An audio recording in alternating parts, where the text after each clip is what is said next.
আউযু বিল্লাহি মিনাশ শাইতানির রাজিম। বিসমিল্লাহির রহমানির রহিম। আজ আমাদের বিষয়বস্তু এই যে সূরা আল আলা আয়াত নাম্বার ১। সেখানে আল্লাহ পাক রব্বুল আলামিন বলেছেন,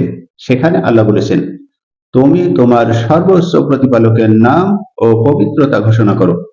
আল্লাহ এখানে নবী সাল্লাল্লাহু আলাইহি সাল্লামকে বলেছেন, তুমি তোমার সর্বোচ্চ প্রতিপালকের নাম পবিত্রতা ঘোষণা করো। এখানে পবিত্রতা ঘোষণা করো বলতে কি বোঝানো হয়েছে? সাব্বাহ ইসমা রাব্বিকাল আ'লা। আল্লাহ এখানে বলেছেন, এই আয়াতটির গভীর তাফসীর হলো পবিত্রতা ঘোষণা করো, চিন্তা ও আচরণের শুদ্ধতা। পবিত্রতা ঘোষণা করো, চিন্তা ও আচরণের শুদ্ধতা। এই নির্দেশ কেবল মুখে উচ্চারণের কথা বলা হয়নি, এই নির্দেশ কেবল হৃদয়ের মহিমার স্বীকার করার কথা বলা হয়েছে, চিন্তার শুদ্ধতার কথা বলা হয়েছে, আচরণের বিনয়ের কথা বলা হয়েছে।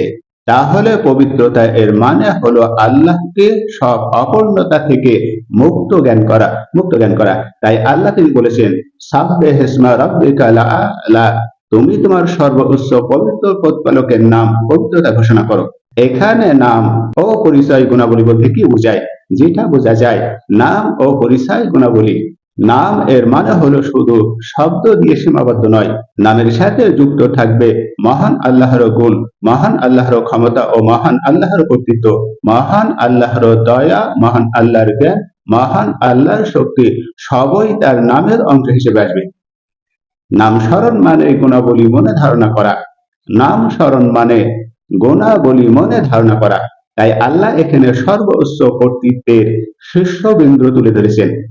এখানে ক্ষমতা, মর্যাদা ও অস্তিত্বের সর্বোচ্চ তার ওপরে কেউ নেই। সকল সৃষ্টি তার অধীন, সকল সৃষ্টি। এখানে মানুষের অহংকার ভাঙ্গের প্রথম ধাপ আল্লাহ দিয়েছেন, মানুষের অহংকার ভাঙ্গার প্রথম ধাপ এখানে আল্লাহ সেটাই বলেছেন, সাব্বিহ ইসমা রাব্বিকাল আ'লা, তুমি তোমার সর্বোচ্চ প্রতিপালকের নাম পবিত্রতা ঘোষণা করো। ঐতিহাসিক প্রেক্ষাপট যদি আমরা দেখি, এই আয়াত নিয়ে মক্কার সমাজে বহু দেবতার নাম প্রচলিত ছিল, ক্ষমতা, বিভক্তি বলে ধারণা ছিল। এই আয়াত তখন ঘোষণা করেছে সর্বোচ্চ একটাই, অন্য সব অধীন। এই আয়াত সেটাই ঘোষণা করেছে, তুমি তোমার সর্বোচ্চ প্রতিপালকের নাম পবিত্রতা ঘোষণা করো।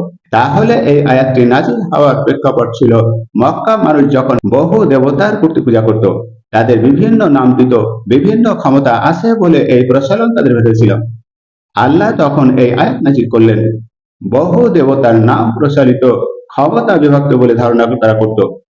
এই আয়াত তখন ঘোষণা করেছে সর্বোচ্চ একটাই, অন্য সবই অধীন। তুমি তোমার সর্বোচ্চ পবিত্রতা, মহিমা আল্লাহর নাম ঘোষণা করো।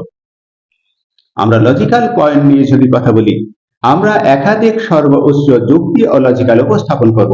এই দুটি সর্বোচ্চ একমাত্র একসাথে থাকতে পারে না, দ্বন্দ্ব অনিবার্য হবে।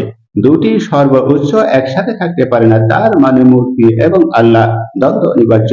যেমন দুনিয়ার রাজনৈতিক ব্যাপার, সর্বোচ্চ মানে একক হতে হবে। এখানে যুক্তি ও লজিক নাম্বার ২, পূর্ণতা ও অপবিত্রতা।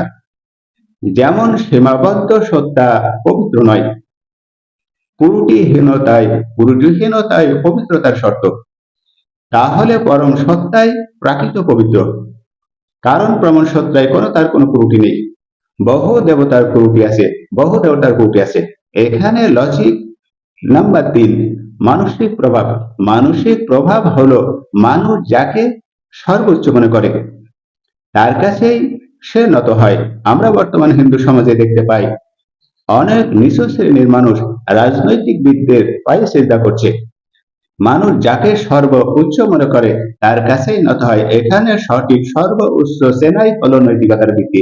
যাদের নৈতিকতা দুর্বল হয়েছে তারা মানুষের পাশে সিজদা দেয়, মূর্তির পায়ে সিজদা দেয়।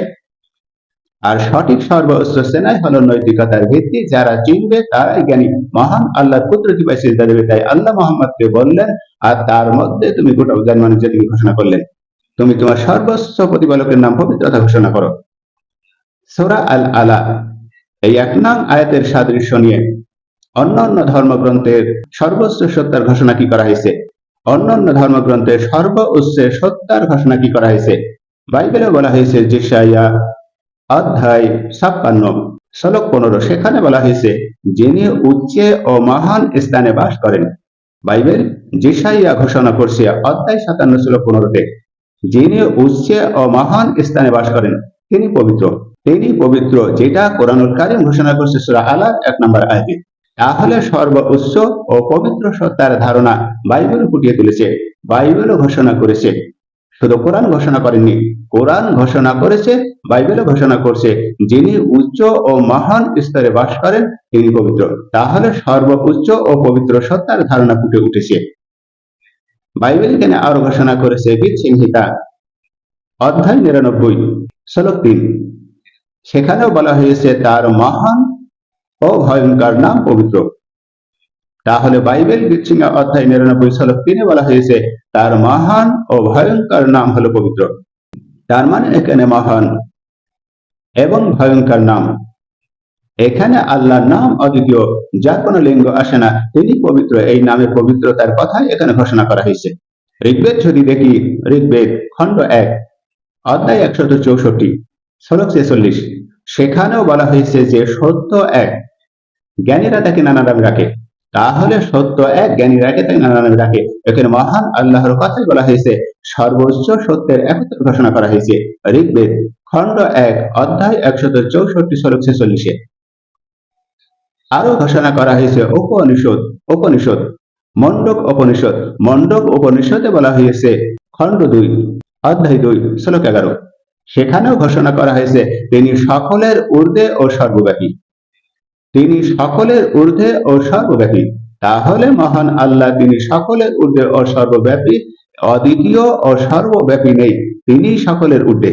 এখানে উপনিষদ মণ্ডক উপনিষদ খণ্ড 2 অধ্যায় 2 শ্লোক 11-তে বলা হয়েছে সর্ব উচ্চ সত্তার স্বীকৃতি। তাহলেও এখানে মূর্তি পূজা নিষেধ করা হয়েছে, অন্যের উপাসনা নিষেধ করা হয়েছে। আরো বলা হয়েছে বৌদ্ধ ধর্মগ্রন্থ ধম্মপদ, সেখানেও বলা হয়েছে যে 183-তে, বৌদ্ধ ধর্মগ্রন্থ ধম্মপদ 183, সেখানে বলা হয়েছে সব অকল্যাণ ত্যাগ করাই শুদ্ধতা। সেখানে বলছে সব অকল্যাণ ত্যাগ করাই শুদ্ধতা। তার মানে একমাত্র স্রষ্টার ইবাদত করো, যিনি এক, যার কোনো প্রতিদ্বন্দ্বিতা নেই, যার কোনো সমকক্ষ নেই, তারই ইবাদত করো। তিনি ছাড়া সবগুলোই হলো অকল্যাণ, সব অকল্যাণ ত্যাগ করোই শুদ্ধতা। এখানে পবিত্রতার নৈতিক দিক ফুটিয়ে তোলা হয়েছে বৌদ্ধ ধর্মগ্রন্থ ধম্মপদ 183-তে। আমরা যদি সূরা আলার এই 1 নং আয়াত নিয়ে দার্শনিক বিশ্লেষণ করি, দার্শনিক বিশ্লেষণ, তাহলে পবিত্রতা মানে হলো তুলনাহীনতা। পবিত্রতার মানে হলো তুলনাহীনতা, যা সর্বোচ্চ মানে সীমাহীনতা, সর্বোচ্চ মানে সীমাহীনতা। তাহলে এই আয়াত দর্শনের প্রথম নীতি স্থাপন করেছে, এই আয়াত দর্শনের প্রথম নীতি স্থাপন করেছে দার্শনিক বিশ্লেষণে। এই আয়াত নিয়ে মানব জীবনের প্রাসঙ্গিকতা হলো, মানব জীবনের প্রাসঙ্গিকতা হলো অহংকার পরিত্যাগ করতে হবে, ক্ষমতার মোহ ভেঙে দিতে হবে, নৈতিক বিনয় অর্জন করতে হবে।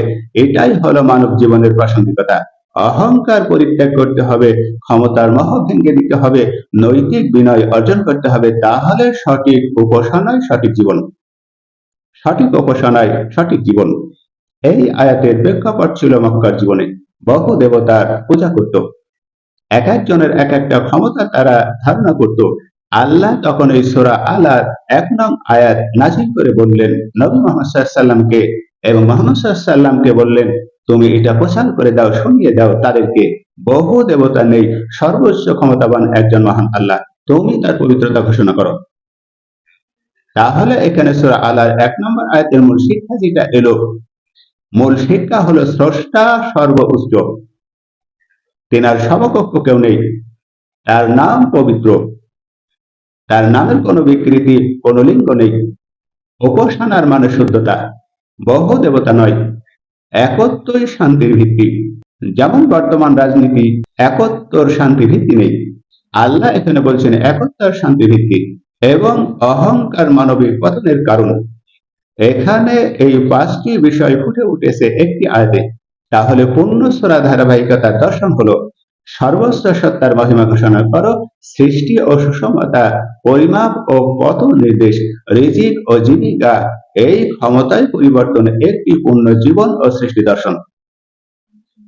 যখন মক্কার সমাজে বহু দেবতার নাম প্রচলিত ছিল, বহু দেবতার নাম, তাদের বিভিন্ন রকমের ক্ষমতা আছে এই প্রসারণের ধারণা ছিল, তখন আল্লাহ পাক রব্বুল আলামিন এই আয়াত নাজিল করলেন। এই আয়াত নাজিল করলেন নবী মুহাম্মদ সাল্লাল্লাহু আলাইহি সাল্লামের কাছে, সাব্বিহ ইসমা রাব্বিকাল আ'লা, তুমি তোমার সর্বোচ্চ প্রতিপালকের নাম পবিত্রতা ঘোষণা করো। এখানে মহান আল্লাহ এক, অদ্বিতীয়। এখানে বহু দেবতার পূজা করার কথা নিষেধ করা হয়েছে। এই দর্শন কেবল মুখে উচ্চারণ নয়, হৃদয়ের মহিমা স্বীকার করা, চিন্তায় শুদ্ধতা নিয়ে আসা, আচরণে বিনতায় নিয়ে আসা। তাহলে পবিত্রতা এর মানে হলো আল্লাহকে সব অপূর্ণ থেকে মুক্ত জ্ঞান করা। এখানে বহু দেবতার প্রেক্ষাপটের বিরুদ্ধে যায় আল্লাহ একটা ঘোষণা করা হয়েছে। আল্লাহ পাক রব্বুল আলামিন আমাদের বহু দেবতার অপবিত্রতা থেকে মুক্ত করুন। এক ঈশ্বরের ওপরে দাবি করে এক ঈশ্বরের ওপরে থাকার তৌফিক এনায়েত দান করুন। সকলে বলুন আমিন।